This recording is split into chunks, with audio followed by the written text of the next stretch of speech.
Okay guys, I need some help. On the ladder 5. Okay, so I am actually terrible at naming things. This is a problem because I love animals, so I have had a lot of animals in my lifetime and I can never name them. Yes, most children are bad at naming things, but I was worse than most, and this is a problem I still have to this day. I've had this bear since middle school.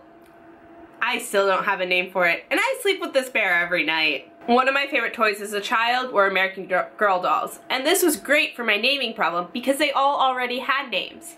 Except my first one. When I was 2 years old, I got a bitty baby, and bitty babies do not come with names. I couldn't decide whether my bitty baby was a boy or a girl, so I gave my bitty baby two names. Sissy when my bitty baby was a girl, and Joe when my bitty baby was a boy.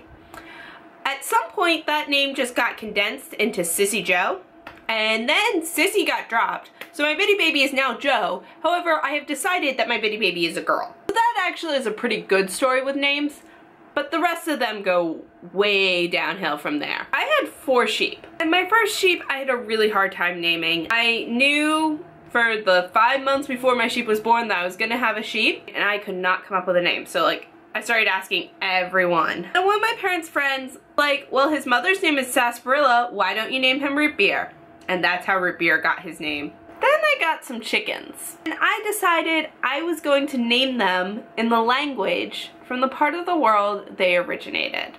This means I had chickens named in Chinese, Japanese, and Dutch. But it would take me a long time to come up with what I wanted to name them, and then to translate it to the language I wanted to name them in. So a lot of my chickens spent weeks without a real name. And then we have the fish. When we were little, my brother and I would get fish at a Purim carnival every year.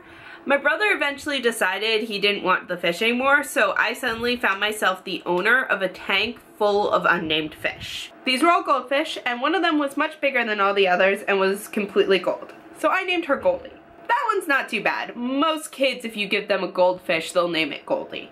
We then had a fish who was pure white, so that was Whitey. We also got some catfish at one point. One was slightly lighter in color than the other, so their names were Lighty and Darky. I don't remember the names of most of the other fish, but the one we still have, that's the fish whose name is the worst. Now you can see this fish is both gold and white, and has one stripe down one of its sides. Today we call this fish Stripey, but that's not its real name. I decided the best name for this fish would be Goldie and Whitey with one stripey. That's a terrible name for a fish or any living creature whatsoever. So now comes the part where I need your help. For one of my classes this semester, I need to train a betta fish. So of course I have to name this fish, but I do not trust myself to come up with a name. Also, I've already had this fish for over a week and a half, and I haven't had a single idea on what to name him. So here's a short video of this fish,